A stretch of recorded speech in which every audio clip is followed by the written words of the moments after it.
Seja bem-vindo ao canal Pensando Bem.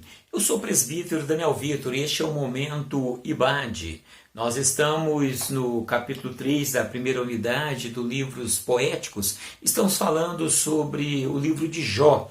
Hoje, no capítulo 3, nós estamos falando sobre a guerra espiritual. É interessante observar que o livro de Jó ele retrata bem como que é o processo dessa guerra espiritual, pois ali nós vemos a guerra entre Deus e Satanás, vemos uma guerra entre o bem e o mal. É muito presente no contexto do livro de Jó essa batalha. O livro ele apresenta de forma explícita esse tema dessa guerra, dessa batalha. É interessante observar que essa batalha ela teve início nos céus quando Lúcifer, um anjo de luz, ele se rebelou contra Deus, tentando ser igual ou até maior do que o próprio Deus. E a partir daí ele foi lançado juntamente com a terça parte dos anjos e, não satisfeito com essa situação, ele resolve ali no Éden, ele resolve seduzir o primeiro casal para que viesse pecar contra Deus. E ali nós vemos que se inicia uma batalha de Satanás tentando seduzir o homem ao pecado, seduzir o homem a blasfemar contra Deus, a errar contra Deus, e por outro lado nós vemos Deus sempre provendo uma restauração para o homem. Então, diante deste contexto, nós percebemos no livro de Jó a realidade dessa batalha. Na página de número 36 do nosso livro, nós vamos ver que após a queda do homem, a terra se tornou um palco dessa guerra. Como eu já havia dito, quer dizer, desde a queda do homem, nós vemos que a terra se tornou um palco onde o inimigo ele tenta sempre seduzir o homem e Deus sempre trazendo o plano de redenção. Nós vemos que Jó ele é uma prova desse contexto, dessa guerra. E aqui nós vemos que na página 37 vai mostrar através de um gráfico Jó entre dois reinos, o reino de Deus e o reino de Satanás. No reino de Deus nós vemos arcanjos, querubins, serafins, anjos, nós vemos ali no reino de Deus. Enquanto no reino de Satanás nós vemos demônios e potestades que estão batalhando contra os servos de Deus. Quando essa atitude de Jó é analisada à luz da batalha espiritual entre Deus e Satanás, esse livro ganha um novo significado. Ele foi escrito, como já dissemos, no período patriarcal, antes da lei. Então é muito interessante a gente observar que tudo isso aconteceu a um homem que não tinha lei, não tinha obrigações a seguir. Jó fez tudo o que fez, não obrigado. É muito interessante isso. Por quê? Porque quando você tem uma obrigação, quando você tem uma lei imposta, quando você tem algo dessa forma, você obedece muitas das vezes por medo, por temor, e não por amor. Mas no caso de Jó, ele não era obrigado, não existia lei, não existia uma regra, mas ele tinha um amor tão grande pelo Deus que ele servia, que ele fez tudo isso por amor a Deus. Imagina, ele sofreu tudo aquilo e ele não negou a Deus, mesmo sem ter nenhuma obrigação de servir a Deus. Isso é um exemplo muito grande para cada um de nós, porque nós não devemos obedecer e temer a Deus por obrigação ou porque existe uma lei, porque a lei ela vem simplesmente para mostrar para nós o que é certo e o que é errado, mas nós devemos fazer isso não por obrigação, fazer isso sim por amor, por confiar e por ter fé no Deus que nós servimos. Satanás e o sofrimento de Jó. O nome Satanás no hebraico significa adversário. E esse nome ele aparece muito e ele tem muito a ver com a história de Jó, porque Satanás ele era um adversário não apenas de Deus, mas também de Jó, o servo de Deus. Satanás ele atuou sempre como adversário de Deus e também adversário de Jó. Na página de número 38 nós vamos ver que, sendo Satanás o autor e executor do sofrimento de Jó, o que ele objetivava com esse sofrimento? Será que o objetivo de Satanás era simplesmente fazer Jó sofrer, se alegrar com o sofrimento de Jó? Esse era um dos pontos, sim.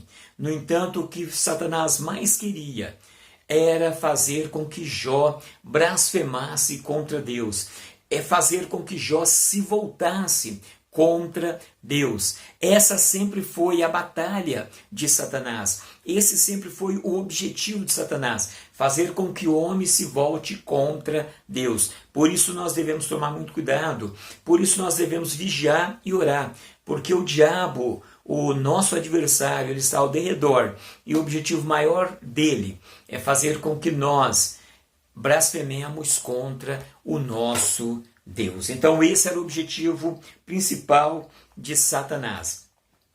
A Bíblia, em outras passagens, mostra que estamos certos ao afirmar que o maior objetivo de Satanás com o sofrimento é levar o homem a blasfemar contra Deus. É aquilo que eu já havia dito. Então esse é o principal objetivo. Então é muito importante que a gente sempre seja muito grato a Deus, independente da situação, porque isso é um risco muito grande. Vivemos dias em que aprendemos a teologia da prosperidade, ouvimos tanto sobre a teologia da prosperidade, e quando a prosperidade que nós aguardamos não vem, muitas das vezes as pessoas começam a blasfemar contra Deus.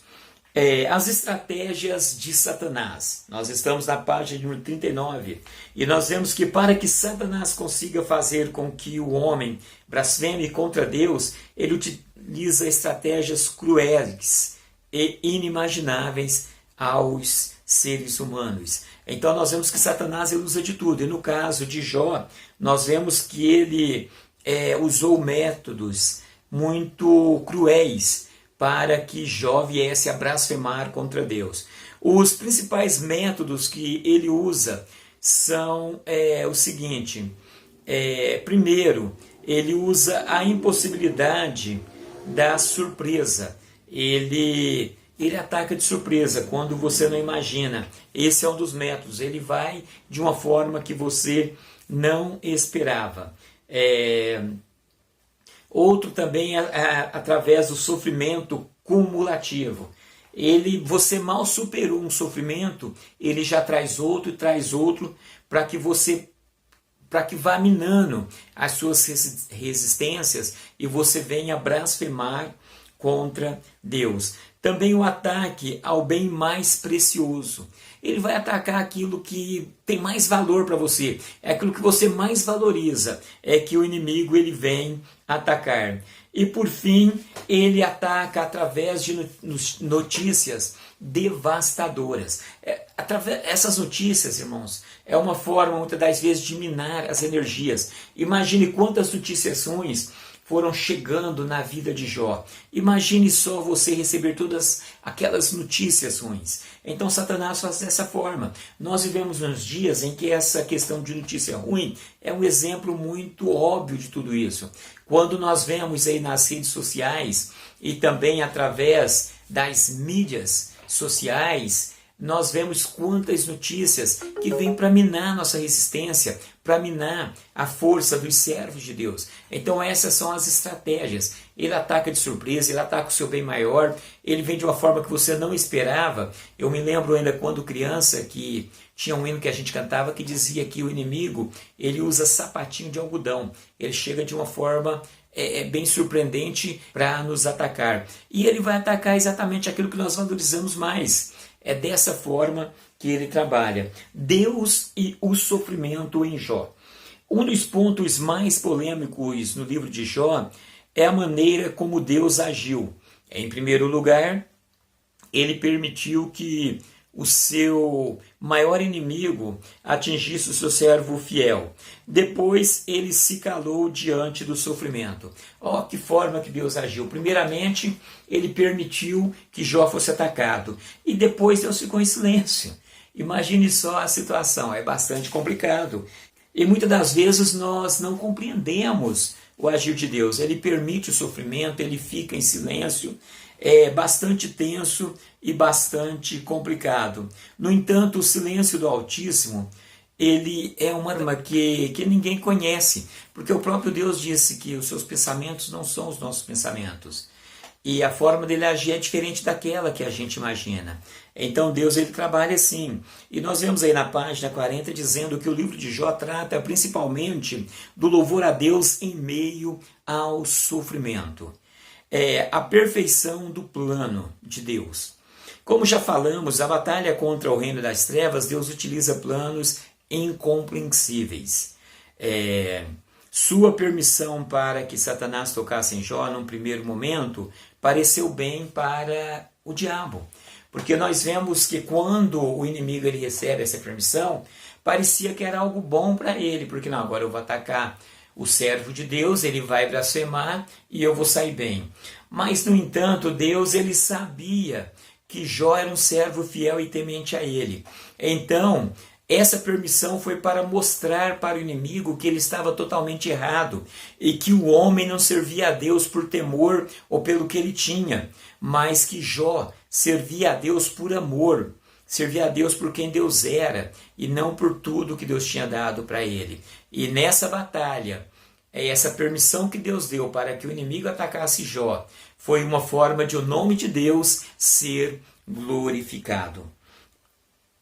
Um outro ponto, nós vemos aqui na página 41, que nós vamos analisar nesse capítulo 1 de Jó, que o que estava em jogo ali era a adoração a Deus. Quer dizer, o porquê que o homem adora a Deus. Na visão de Satanás, como nós já aprendemos em lições anteriores, o homem serve a Deus só quando Deus o cerca de bens. Porque no caso de Jó, o inimigo diz, ele te adora porque é muito fácil. O Senhor cercou ele de bem, o Senhor tem cuidado dele, o porquê que ele não vai te servir e te adorar? Se Satanás conseguisse provar essa situação, significa que Deus seria manipulador. E o homem só adoraria a Deus por ser manipulado. Então percebam que ali a adoração a Deus, ela estava sendo questionada. O porquê que o homem adora a Deus. E no final Jó ele provou que ele não adorava a Deus pelo que Deus tinha dado para ele. Porque quando ele perdeu tudo, ele continuou adorando e sendo fiel a Deus. E isso foi um tapa na cara de Satanás e foi mais uma vitória para Deus.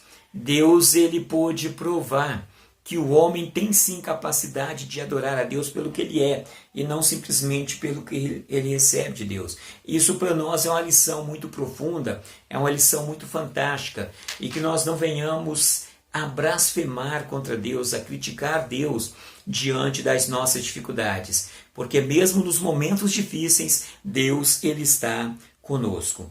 Que Deus os abençoe, fiquem com Deus e até o nosso próximo encontro, quando estaremos no capítulo de número 4, falando sobre a celebração da palavra, do louvor e da fé. Tudo isso baseado no livro de Jó. Fiquem com Deus e até o nosso próximo encontro.